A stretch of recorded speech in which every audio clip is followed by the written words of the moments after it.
नमस्कार साथियों। बिहार एसटीईटी सफल अभ्यर्थियों में निराशा।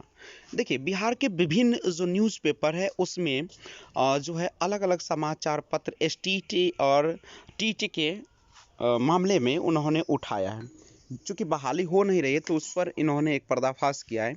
एसटीईटी टीटी में सफल अभ्यर्थी निराश है। निराश इसीलिए क्योंकि उन लोगों का अभी 106 अभ्यर्थियों का रिजल्ट जो है वह नहीं आ पा रहा है और विभिन्न प्रकार की सरकार जो है से बहाना बना रही। तो देखिए क्या छापा है, आज का न्यूज़पेपर है कि शिक्षकों की बहाली नहीं होने से टीटी एसटीईटी में सफल अभ्यर्थी निराश है।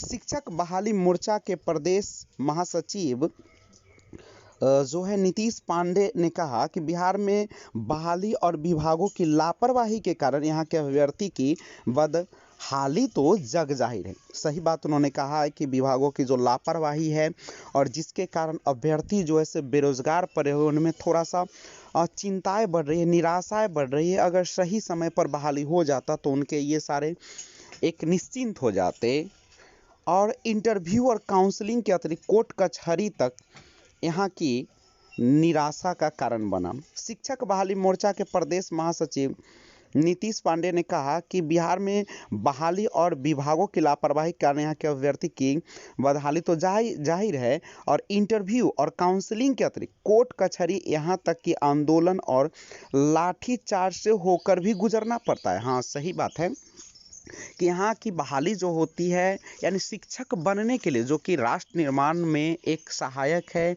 और ये बच्चों का कर्तव्य है कि शिक्षक अच्छे आए ताकि उनका भविष्य जो है उज्जवल हो जाए। और इसमें भी शिक्षक जैसे गरिमापूर्ण पद के लिए भी लाठी चार्ज से गुजरना होता है, धरना देना पड़ता है, तब जाके नोटिफिकेशन आती है, तब एग्ज़ाम होती है, फिर री एग्ज़ाम होती है, कैंसिल होते, बहुत सारे बवाल यहाँ पे होते रहते हैं। तो कहता है कि कोई भी बहाली पूर्ण हो जाए, ये सब निर्भर करता है हमारी सरकार की मंशा पर। 2011 के बाद 8 वर्ष बाद 37,000 पदों के लिए माध्यमिक शिक्षक पात्रता परीक्षा 2019 में आयोजित किया गया था और पहली बार परीक्षा का आयोजन जनवरी 2020 में किया गया। और बाद में क्या हुआ, इसका फिर एग्ज़ाम तो हुआ लेकिन फिर ये कोर्ट में मामला चला गया। देखिए, कोर्ट में जब लिखते हैं कि मामला चला गया तो इस पर थोड़ा सा उनको विस्तार से बताना चाहिए कि कैसे कैसे कोर्ट में मामला गया। आप सभी को पता है कि 2015 के बाद अभी तक तो कोई बहाली हो नहीं पाई है शिक्षकों में और दिन पर दिन शिक्षकों की कमी होती जा रही है, बहुत सारे रिटायर होते जा रहे हैं। और जब धरना प्रदर्शन होता है तब नोटिफिकेशन आता है। नोटिफिकेशन जब आती है तो उसमें विभिन्न, कभी उम्र का, तो कभी एनआईओएस का, तो कभी एसटीईटी का, बहुत सारे मामले यानी बीएड से लेकर न जाने कितने मामले फंसते चले जाते हैं और यह सब सरकार की लापरवाही के कारण ही होता है। तो जब 2020 में आयोजन किया था जनवरी में एग्ज़ाम का, तो बाद में कोर्ट में मामला गया और परीक्षा रद्द कर दी गई।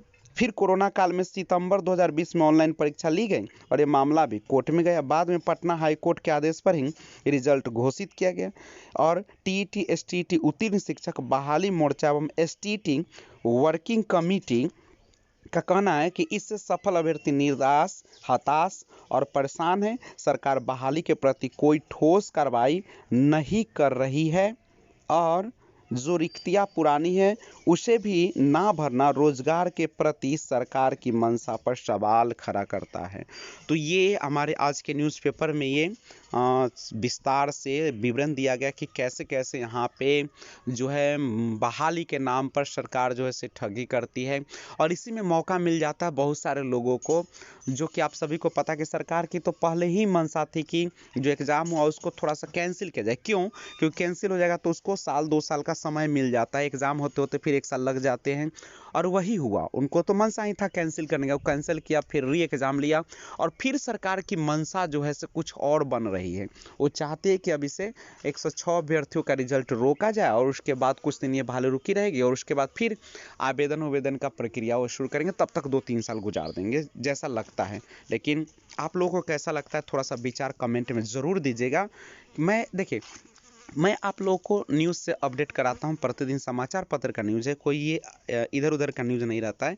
अगर आपको कोई राय है बहाली के संबंध में, क्या होना चाहिए, कैसे होना चाहिए, सरकार पर किस तरह प्रकार से दबाव बनानी चाहिए, सरकार को कैसे जागरूक करना चाहिए, तो आपका कमेंट के लिए हम बहुत ही धन्यवाद आपको देंगे और आपके प्रति हम एक कह सकते हैं कि बहुत आभारी भी रहेंगे। तो आप कमेंट बॉक्स में ज़रूर कमेंट करिएगा।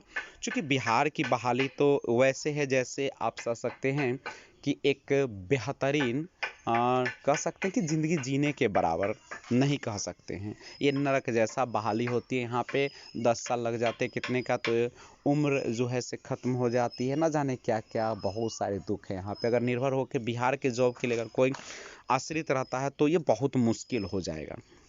तो इसीलिए एसटीईटी और टीईटी में सफल अभ्यर्थी निराश है कि कब बहाली होगा, कब उनकी जो एक आशा है, एक मंशा है, सो पूरी होगी।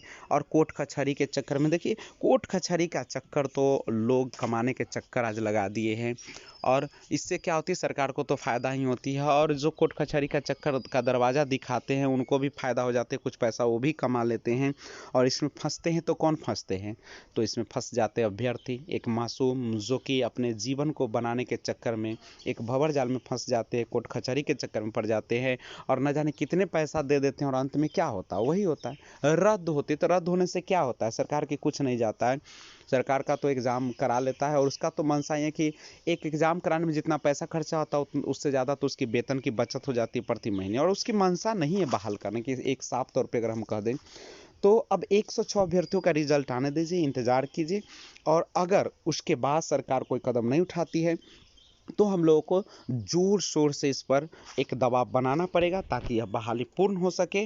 और किसी भी प्रकार का, मैं बार बार कहता हूँ, किसी भी प्रकार का सुझाव अगर आपके पास है तो अच्छे कमेंट कीजिए और अच्छी राय दीजिए, ताकि हम आपके लिए हर खबर को विस्तार से देते रहे। आप लोग इधर उधर की जो बातें करते हैं उससे कहीं अच्छा है कि आप अच्छे विचार पेश करें कमेंट में, और उससे हम प्रेरित होकर आपके लिए सारे समाचार को भी अवगत कराते रहेंगे, और आपकी बहाली प्रक्रिया को जल्द कराने में हम सहयोग देंगे। क्योंकि देखिए 106 अभ्यर्थियों के रिजल्ट आने के बाद बहाली प्रक्रिया में तेज़ अगर नहीं आते तो हम लोग कुछ और करेंगे और एक ज़ोरदार कदम उठाएंगे।